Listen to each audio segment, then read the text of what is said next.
आप सभी का एक बार फिर से हमारे चैनल पर बहुत बहुत शुक्रिया। मैं आप सबको बता दूं कि यह वीडियो काफ़ी इंटरेस्टिंग होने वाला है, क्योंकि मैं बताऊंगा कि 2023 के एग्ज़ाम में चैप्टर 1 से किस तरह के ऑब्जेक्टिव क्वेश्चन पूछे जाएंगे। ये वीडियो उसी के लिए है। देखिए, तो यह वीडियो काफ़ी इंटरेस्टिंग होने वाला है। तो सबसे पहले देखते हैं एक्सरसाइज 1.1 से आते हैं। आपको लग रहा है कि इतना सा लिख देने से कैसे पता चल जाए कि एग्ज़ाम में यही आएंगे कि नहीं आएंगे। तो सबसे पहले मैं आपको बता दूं कि मैं इस वीडियो में मैं आपको कोई VVI क्वेश्चन देने वाला नहीं हूं कि उसको पढ़िए फिर जाके आप एग्ज़ाम दीजिए तो सब जाके आ जाएंगे। ऐसा नहीं है। मैं सिर्फ आपको जरिया बताने वाला हूं कि किस तरह से एग्ज़ाम में क्वेश्चन आएंगे, फिर आप खुद ही उसको सॉल्व कर सकते हैं, फिर आप उस क्वेश्चन का सामना खुद ही कर सकते हैं। देखिए, सबसे पहले एक्सरसाइज 1.1 में आपको मिल जाएगा कि HCF ज्ञात करें। एक्सरसाइज 1.1 का 1 नंबर में आपको मिल जाएगा कि HCF ज्ञात करें। और इस तरह का देखिए, आपका जो NCERT बुक है ना, मैं आपको बता दूं दोस्तों कि आप जो शर्मा के समुद्रन क्वेश्चन में जितना इस सब के फेरा में आप बिल्कुल मत रहिए। ये सब के फेरा में रहिएगा तो आप बिल्कुल मत रहेंगे, तो आप सबके बराबर में ही रहेंगे। अगर आप चाहते हैं कि दूसरों की तुलना में हम ज़्यादा नंबर लाए तो ये सब के फेरा में मत रहिए, क्योंकि 3-4 लाख जो जितना बच्चे विद्यार्थी जो एग्जाम दे रहे हैं सब उसी के फेरा में रहते हैं, सब तो वही पढ़ते। तो तुम कोई VIP है जो तुम वही पढ़ेगा, तुमको उससे ज़्यादा नंबर मिल जाएगा। टॉपर बनने के लिए, दूसरों से ज़्यादा नंबर लाने के लिए तुमको कुछ अलग करना पड़ेगा, तब ना जाकर तुम उससे ज़्यादा नंबर ला सकता है। तो क्या कीजिए कि आपको अलग करने के लिए मैं इसीलिए ये वीडियो बना रहा हूं कि तुम दूसरों से अलग कैसे बन सकते हो, दूसरों से ज़्यादा नंबर कैसे ला सकते हो। शर्मा गैस तो तुम भी खरीद के लाएगा, तुम्हारा दोस्त भी खरीद के लाएगा, तुम भी वही पढ़ेगा, वह भी वही पढ़ेगा, तो तुम उससे ज़्यादा नंबर कहाँ से लाएगा? वो जितना लाएगा तुम भी उतना लाएगा, 2-4 नंबर का ही गैप रहेगा। अब देखिए, एक्सरसाइज 1.1 के आपको 1 नंबर में मिलेगा 135 और 225। इस तरह का आपके NCERT बुक में आपको इस तरह का जो भी एक्सरसाइज में और एग्जाम्पल में जो भी 4-5 क्वेश्चन है आप उसको कर लीजिए। बस आपको इतना ही करना है और आपको 1 नंबर मिल जाएंगे। इस टाइप के क्वेश्चन आपको एग्जाम में 1 नंबर में मिलेगा ही मिलेगा। यहाँ तक हो सकता है कि यह क्वेश्चन आपको सबसे पहले इसी क्वेश्चन का सामना करना पड़ेगा। ठीक है, ये क्वेश्चन 1 नंबर का आता ही आता है दोस्तों, चाहे ऑब्जेक्टिव रहे या सब्जेक्टिव रहे, 1 नंबर कहीं नहीं जाएगा। तो इसीलिए इस तरह का क्वेश्चन आप एक्सरसाइज से और एग्जाम्पल से अच्छा से कर लीजिएगा, फिर आपका नहीं छूटेगा नंबर। ठीक है, अब आते हैं, और आपको एक्सरसाइज 1.1 और कुछ नहीं पढ़ना है, आप HCF निकालना सीख गए और आपको कुछ दूसरा में ध्यान देना ही नहीं है। ठीक है, आप आगे बढ़ जाइएगा एक्सरसाइज 1.2। तो 1.2 का 1 नंबर में जहां आपको मिलेगा अभाज्य गुणनखंड के रूप में व्यक्त कीजिए, 1 नंबर में मिलेगा अभाज्य गुणनखंड के रूप में व्यक्त कीजिए। इस तरह के आपको नंबर दिया रहेगा, ये भी आपको 1 नंबर आएंगे ही आएंगे, यहाँ से भी आपको 1 नंबर आएंगे ही आएंगे, इसमें कोई दो मत का बात नहीं है। मैं आपको गारंटी के साथ बता देता हूँ कि आएगा ही आएगा। और अगर आपको मेरे बातों पे विश्वास नहीं आ रहा है तो आप मेरे चैनल को अभी सब्सक्राइब कीजिए और फिर एग्जाम दे के आइए। और अगर आपको इस तरह से क्वेश्चन नहीं मिला जिस तरह से मैं बता रहा हूँ, तो फिर आप चैनल को अनसब्सक्राइब कर दीजिएगा। ठीक है, मैं एकदम बहुत कॉन्फिडेंस के साथ बोल रहा हूँ, क्योंकि ऐसा होता है। आप पूरा शर्मा गैस समुद्रन क्वेश्चन में जो भी देखना है देख लीजिए, ऐसे ही क्वेश्चन आता है इसीलिए। ठीक है, अब फिर और आपको कुछ नहीं करना, क्या करना है, NCERT बुक में जो एक्सरसाइज में जो क्वेश्चन है और एग्जाम्पल में जो क्वेश्चन, बस आपको इतना ही पढ़ना है और किसी दूसरे बुक की ओर ध्यान देना ही नहीं है। ठीक है, आपको ये दोनों कर लेना, तो आपको यहाँ से 1 मार्क्स मिल जाएंगे, यहाँ से आपको 1 मार्क्स मिल जाएंगे। अब फिर बढ़ जाना है 2 नंबर में। तो देखिए, 2 नंबर में क्या आता है कि HCF और LCM ज्ञात कीजिए। आपको 2 नंबर में मिलेगा कि HCF भी ज्ञात करें और LCM ज्ञात करें। तो मैं आपको बता दूं कि इससे ऑब्जेक्टिव क्वेश्चन नहीं बनेगा, इससे ऑब्जेक्टिव क्वेश्चन नहीं बनेगा। हाँ, अगर सब्जेक्टिव रहता, अगर सब्जेक्टिव ये क्वेश्चन हो सकता है सब्जेक्टिव देगा, लेकिन ऑब्जेक्टिव कभी नहीं देगा। 1 नंबर के लिए आपको इतना परेशान नहीं कराएगा कि आप LCM में निकालो और HCF में निकालो। आप खुद ही समझ सकते हो कि 1 नंबर के लिए आपको इतना निकालने बोलेगा, इतना परेशान कराएगा कि आप HCF निकालो, LCM निकालो, इतना पेज भर जाएगा। तो इसलिए इस टाइप का क्वेश्चन एग्जाम में MCQ में नहीं बनते हैं, इसलिए इसको आप उतना ध्यान नहीं दीजिएगा, इसको सब्जेक्टिव की दृष्टि से ध्यान दीजिएगा।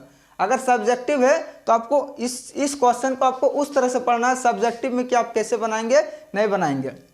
ठीक है, फिर बढ़ जाना 3 नंबर में। तो 3 नंबर में भी दोस्तों ऑब्जेक्टिव क्वेश्चन नहीं बनेंगे। 3 नंबर का भी ऑब्जेक्टिव क्वेश्चन नहीं बनेगा, क्योंकि 3 नंबर में भी देखो क्या बोल रहा है, एचसीएफ और एलसीएम ज्ञात किए 3 गो। आप अगर इतना सॉल्यूशन कीजिएगा तो आपको कितना समय लगेगा आप खुद ही सोचिए। यहाँ तो मैं छोटा छोटा लिखा हूँ इसलिए इसको बनाने में 1 मिनट लगेगा, लेकिन बड़ा बड़ा जब नंबर देगा तो फिर कितना समय लगेगा। तो उसको तो 1 नंबर के लिए आपसे इतना मेहनत कराएगा, आप खुद समझ सकते हैं कि किस तरह से क्वेश्चन आएगा और नहीं आएगा। ठीक है, मैं आपको बता दूं कि आप वीवीआई क्वेश्चन की ओर मत भागिएगा। जो बच्चा वीवीआई क्वेश्चन की ओर भागता है वो कभी जिंदगी में दूसरों से ज्यादा नंबर नहीं ला सकता है, कभी टॉप नहीं कर सकता है। वीवीआई क्वेश्चन क्या होता है कि कमजोर बच्चा के लिए वीवीआई क्वेश्चन होता है कि हम उतना, वो साल भर कुछ नहीं पढ़ा, जो साल भर कुछ नहीं पढ़ता वो क्या करता है, वीवीआई क्वेश्चन की ओर दौड़ता है। यूट्यूब गया, सर्च किया वीवीआई क्वेश्चन क्या है 2023 के एग्जाम के लिए, फिर उसको नोट किया, फिर पढ़ गया, फिर जाके पता चला कि कुछ नहीं मिला। तो ऐसे ही होता है। तो आपको उस तरह से नहीं पढ़ना, आपका तैयारी स्ट्रांग होना चाहिए कि कहीं से भी क्वेश्चन आप उसको पकड़ के बना ही लेंगे। ठीक है, अब फिर आएंगे 5 नंबर में। देखिए, और इतना ही आपको पढ़ना है। एक्सरसाइज 1.2 में 1 नंबर से आपको 1 मार्क्स क्वेश्चन आएंगे, 2 नंबर से एमसीक्यू क्वेश्चन नहीं बनेंगे, 3 नंबर से एमसीक्यू क्वेश्चन नहीं बनेंगे, 4 नंबर से भी नहीं बनेंगे, और 5 नंबर देखिए जो वीवीआई है ये आपका 1 नंबर 110% आएगा कि एचसीएफ इतना है और एलसीएम ज्ञात करें। यहाँ से आपको एक्सरसाइज में आपको इस टाइप का एक क्वेश्चन मिलेगा और एग्जाम्पल में आपको इस टाइप का एक क्वेश्चन मिलेगा। 2 टाइप ऑफ क्वेश्चन जाके दोनों क्वेश्चन आप कर लीजिए, फिर देखिए कि आपका एग्जाम में ये आता है कि नहीं आता है और इससे बाहर आएगा ही नहीं आएगा। तो देखिए 1.1 से आपको 1 नंबर फिक्स है, 1.2 से आपको इस टाइप का हो सकता है 2 भी क्वेश्चन दे दे, इस टाइप का हो सकता है 2। तो यहाँ से आप सोच लीजिए कि 2 या 3 मार्क्स आपको मिलेंगे। ठीक है, अब फिर आते हैं एक्सरसाइज 1.3। एग्जाम्पल बहुत इंपॉर्टेंट है। एग्जाम्पल जो भी एक्सरसाइज का एमसीक्यू के लिए एग्जाम्पल मोस्ट इंपॉर्टेंट है, मोस्ट इंपॉर्टेंट दोस्तों। एग्जाम्पल को अच्छी से कवर करना। ठीक है, अब देखिए एक्सरसाइज 1.3। एक्सरसाइज 1.3 में आपको मिलेंगे कि सिद्ध करें कि √3 का परिमेय संख्या, इस तरह से आपको मिलेगा। तो देखिए इस क्वेश्चन का अगर आप पढ़े होंगे अभी तक, आप तो अभी तक पढ़ चुके होंगे, इतना दिन हो गया 7-8 महीना 10 में आ गए हुए, तो आप पढ़े होंगे कि इसका सॉल्यूशन आपको कम से कम 1 पेज तक मिला होगा। तो आप बताइए 1 पेज का सॉल्यूशन है तो क्या वो क्वेश्चन 1 मार्क्स का बन सकता है? ये सोचिए आप ही खुद ही, 1 मार्क्स का बन सकता है? ये क्वेश्चन एमसीक्यू की दृष्टि से इंपॉर्टेंट नहीं है, ये आएगा ही नहीं एमसीक्यू में। ये आएगा तो आएगा सब्जेक्टिव में, सब्जेक्टिव में ये फिक्स है। फिर ऐसा नहीं है कि इसको पढ़ेंगे नहीं, लेकिन मैं सिर्फ आपको बता रहा हूँ कि ऑब्जेक्टिव क्वेश्चन का तैयारी करवा रहा हूँ, इसलिए मैं बता रहा हूँ कि ये एमसीक्यू में नहीं आएगा। लेकिन सब्जेक्टिव में एकदम वीवीआई 3 मार्क्स ये कहीं नहीं जाता। हर साल आज तक इतिहास में जितना बार एग्जाम हुआ हो ऐसा कभी नहीं हुआ कि इससे आपको 3 मार्क्स क्वेश्चन नहीं मिला है।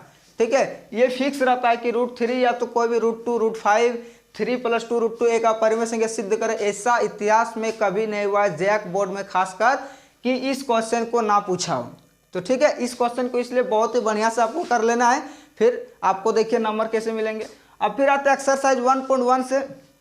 1.1 में आपको मिलेगा शांत या अशांत। दिखाइए शांत या अशांत। अगर ये सिलेबस में है, अगर ये सिलेबस में है दोस्तों, अगर ये सिलेबस में है तो फिर आपको 1 मार्क्स दिलाने से यहाँ से कोई नहीं रोक सकता है। अगर आप सिलेबस देख लीजिएगा कि अगर एक्सरसाइज 1.4 में अगर ये सिलेबस में है तो फिर आपको 1 मार्क्स दिलाने से कोई नहीं रोक सकता है, बशर्ते आपको एग्जाम्पल भी कवर करना है। मैं दोस्तों आपको बहुत गहराई वाला बात बता रहा हूँ कि आप वीवीआई क्वेश्चन की ओर मत भागिएगा, नहीं तो फिर आपको बहुत ही पछताना पड़ेगा। वीवीआई क्वेश्चन की ओर जो भागता है दोस्तों वो हमेशा पीछे रहता है, क्योंकि वो क्वेश्चन तो तुम भी पढ़ रहा है, वो भी पढ़ रहा है, तो तुम दूसरों से आगे कैसे जाओगे? एक कमज़ोर बच्चा भी तो वही पढ़ता है, इंटेलिजेंट भी वही पढ़ेगा, तो फिर दोनों में फ़र्क क्या रहेगा? तुम इंटेलिजेंट है तो उससे ज़्यादा नंबर लाने के लिए तुमको कुछ अलग करना होगा ना। इसलिए क्या बोल रहे हैं, वीवीआई की ओर मत भागिए। और हाँ, मैं आपको बता दूं कि आप हमारे चैनल को सब्सक्राइब कर लीजिए, क्योंकि मैं हर एक चैप्टर को चैप्टर वाइज बताऊंगा कि किस चैप्टर से किस तरह के एमसीक्यू आते हैं और किस तरह से सब्जेक्टिव आते हैं। तो इसलिए मैं आपका एग्जाम तक ऐसे वीडियो बनाता रहूँगा। तो कृपया करके चैनल को सब्सक्राइब कर लीजिए। आज के लिए इतना ही, धन्यवाद।